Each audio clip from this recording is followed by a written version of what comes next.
Molovay'dan herkese merhaba. Photoshop ile dövme nasıl yapılır onu göstereceğim. Elimde şöyle bir fotoğraf var. Bu fotoğrafa dövme yapacağım. Elimdeki dövmeler de şöyle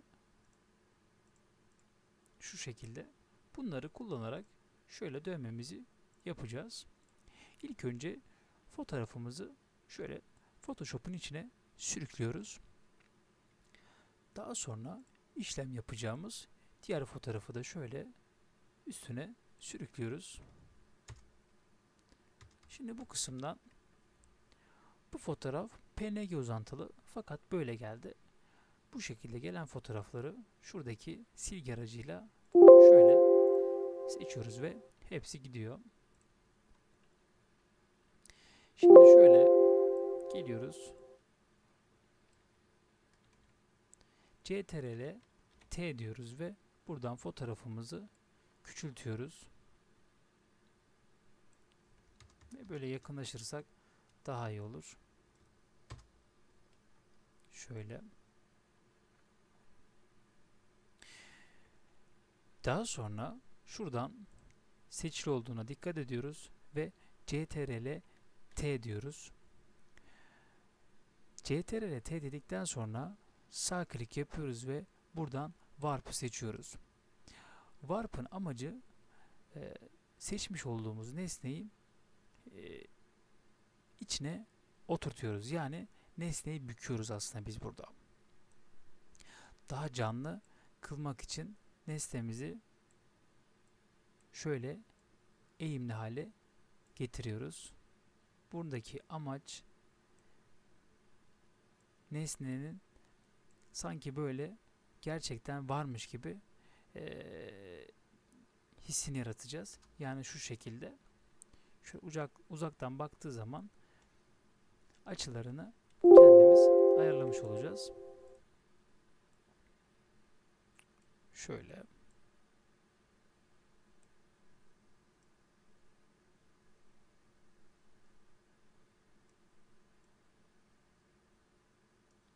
Evet. Daha sonra enter diyoruz ve işlemimizi yapıyoruz.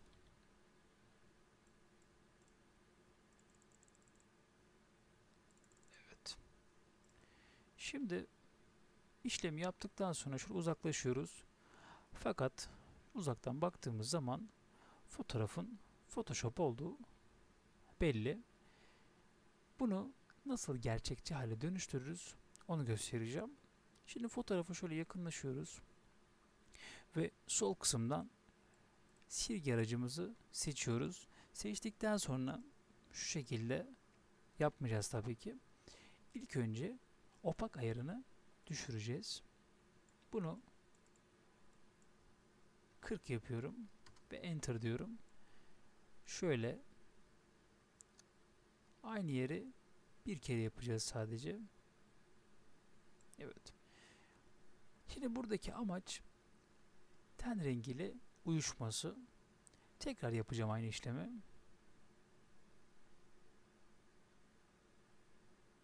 Evet. Uzaklaşıyorum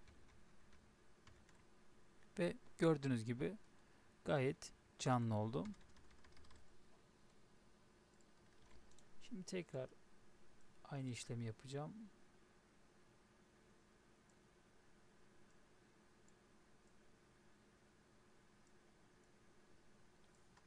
Evet.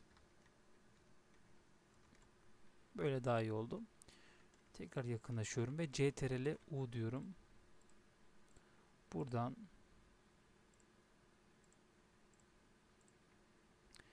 şu kısmı seçiyorum ve ok diyorum. Aslında o kısım renklendirme kısmı diye geçiyor. Bizim fotoğrafımız siyah olduğu için pek renklendirme ile işimiz yok. Sadece hafif bir karartmamız gerekiyor. Onu da CTRL L'ye basıyoruz ve buradan değerlerini yükseltiyoruz ve ok tuşuna basıyoruz. Şöyle gördüğünüz gibi. Şimdi dilerseniz diğer dövmemize geçelim. O da şöyle bir şey. Bunu da aynı şekilde şöyle sürüklüyoruz. Şu şekilde silgi yardımıyla şöyle temizliyoruz. Burada sadece kuşların olmasını istiyorum. O yüzden bunları kaldıracağım. Silgi aracımı seçiyorum ve tabi opaklığı düşürdüğüm için buradan tekrar yükseltiyorum.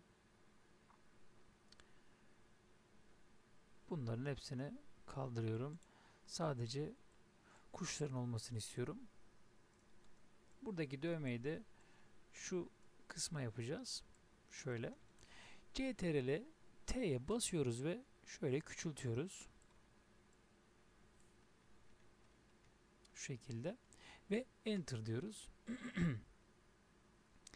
Açılarını kontrol ediyoruz. Evet. Birazcık bükersek daha iyi olur. Şöyle. CTRL T diyoruz. Warp diyoruz. Ve şöyle hafif eğim katıyoruz. Şuradan da şöyle şu şekilde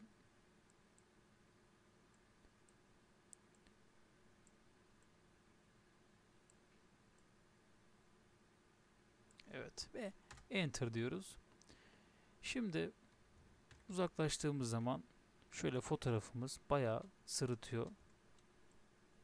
Yakınlaşalım. Şimdi bir diğer yöntemi yapalım isterseniz. Fotoğrafa tıklıyorum ve buradan teraziyi seçiyorum. Ve buradaki renklerin uyumlu olmasını sağlıyorum.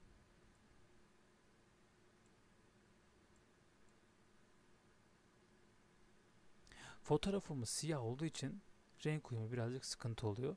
Çünkü bu yaptığımız işlem genelde kırmızı ağırlıklı, yeşil ağırlıklı, mavi ağırlıklı olduğu için hiçbir etki sağlamıyor. O yüzden ben bu işlemi sileceğim. Onun yerine şuradan opaklığı şu şekilde düşürebilirim. Ya da silgi aracımı seçiyorum. Bunu şöyle 39-40 yapıyorum. Ve şu şekilde üzerinden geçiyorum.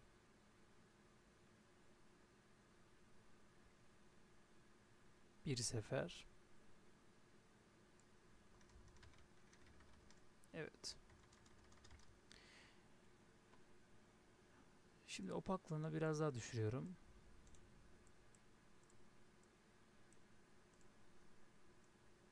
Şöyle.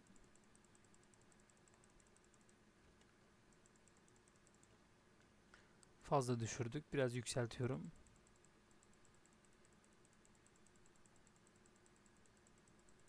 Evet, şu şekilde.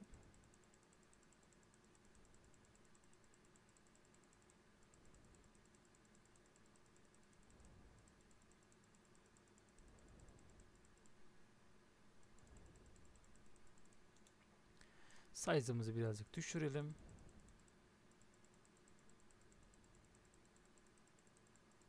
Buradaki amaç fotoğrafı güzel bir şekilde objenin içine oturtmaya çalışıyoruz.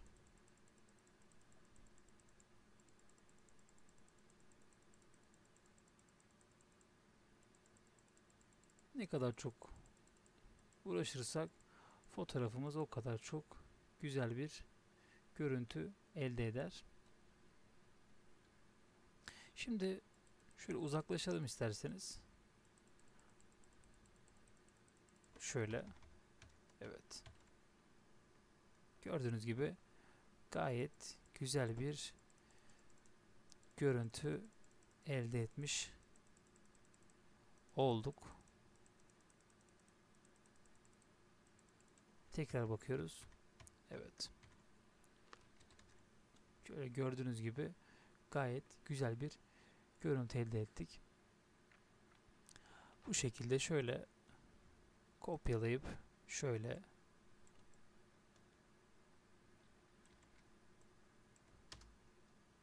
çoğaltabiliriz. Opağını düşürelim. Silgimizi seçelim şöyle.